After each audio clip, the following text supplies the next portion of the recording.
আজকে তার ওয়াইফকে জিজ্ঞাসাবাদ করেছি।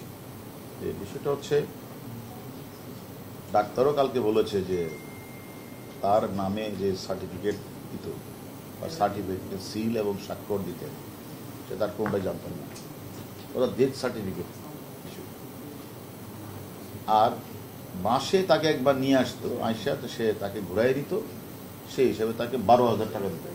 এই কথাটা সে বলেছে। তবে এই ধরনের যে সে একটা জালিয়াতি করেছে, তার নামে ডেথ সার্টিফিকেট মানি সিল এবং সই জাল করেছেন, সেটা সব কিছুই জানতেন না। আজকে তার ওয়াইফকে জিজ্ঞাসাবাদ করা হয়েছে।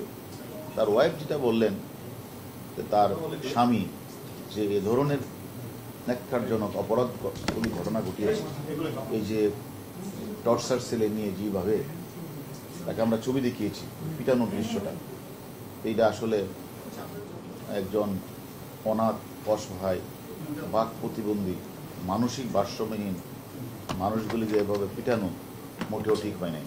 তার বিচার এই জন্য তার বিচার করতে হবে, এই কথাটা উনি বলেছেন। আর ওনাকে বলা হলো যে আপনার স্বামীর অ্যাকাউন্টে তো এখনো 1,85,00,000 টাকা আছে এবং এই টাকাগুলি কোথা থেকে পেতেন। তখন উনি বললো যে আমাকে তার অ্যাকাউন্ট কোথায় আছে বা অ্যাকাউন্টের সাথে আমার ফাউন্ডেশন আছে, কোনোটার সাথে আমাকে সম্পৃক্ত করে নেন। আমি সরকারি চাকরি করি, সে কোনোটাই আমাকে সম্পৃক্ত করে নেন।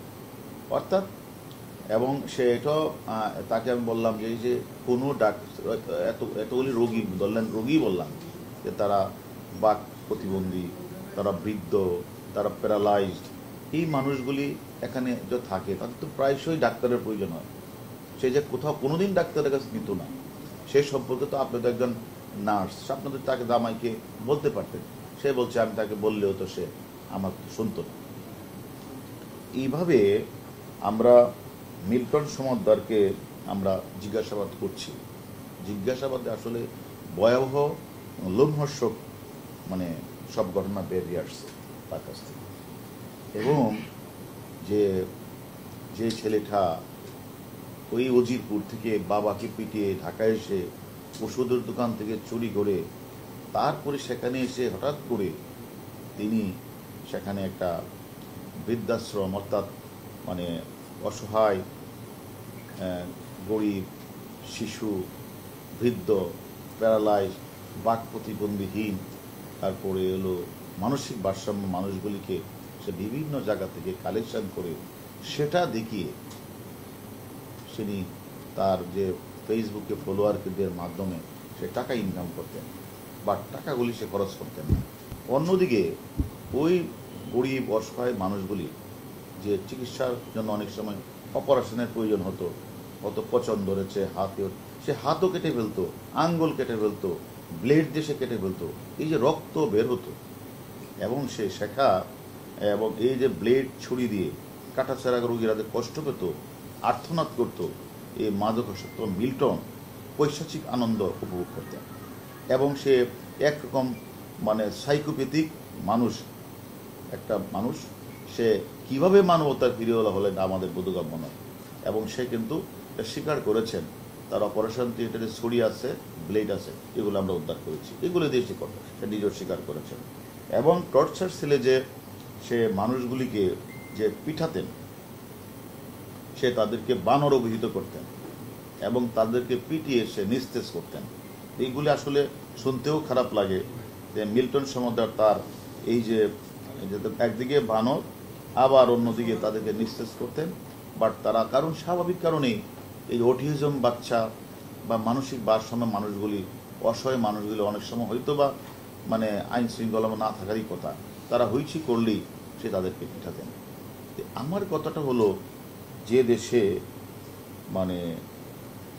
আমাদের বঙ্গবন্ধুর নাতনি মাননীয় প্রধানমন্ত্রীর কন্যা সাইমা ওয়াজেদ পুতুল অটিজম নিয়ে সারা বিশ্বে কাজ করে প্রশংসিত হয়েছেন এবং উনি সাউথ ইস্ট এশিয়ার রিজনাল ডিরেক্টর হিসেবে যিনি এখন হোয়ের অধীনে থেকে দায়িত্ব পালন করছেন, আর সেই দেশেই অটিজমের নাম ধারণ করে কিছু অসহায় গরিব, বয়স্ক, বাক প্রতিবন্ধীহীন, প্যারালাইজড, ভারসাম্যহীন মানুষগুলিকে সে বিভিন্ন জায়গা থেকে কালেকশন করে ওটিজমের নাম দিয়ে ফেসবুক ফলোয়ারে বিভিন্ন মানুষের কাছ থেকে টাকা কালেকশন করে সেই টাকাগুলি নিজে আত্মসাৎ করছেন। অন্যদিকে এদেরকে চিকিৎসার জন্য 1 টাকা খরচ করছেন না।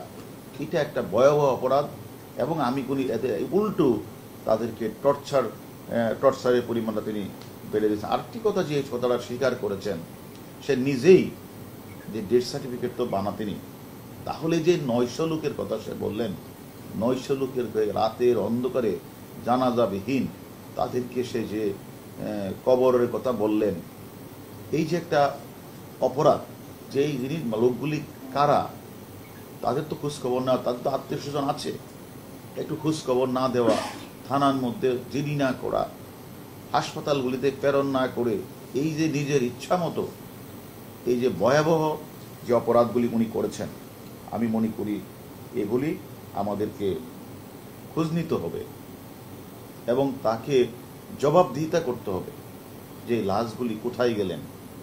কারণ এই লাশগুলি যে মারাও যায় এটা রেজিস্টার থাকবে। এখানে চিকিৎসাধীন অবস্থায় মারা গেল, কি হলো তার, এই লোকটা কেন মারা গেল, এটা তো একটা রেজিস্টার থাকবে।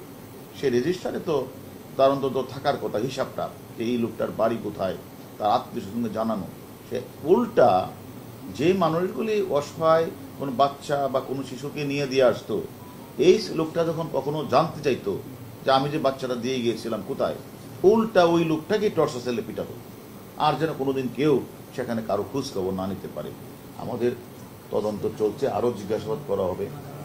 আমি মনে করি এইরকম মিল্টন সমদ্দার বাংলাদেশে যদি আরও কিছু থেকে থাকে, তথাকথিত মানবতার ভিওলার নামে এই ধরনের অপকর্ম করে থাকে, সে সম্পর্কে আমরা খোঁজ নিছি, কাউকে এ বিষয়ে কাউকে ছাড় দেওয়া হবে না।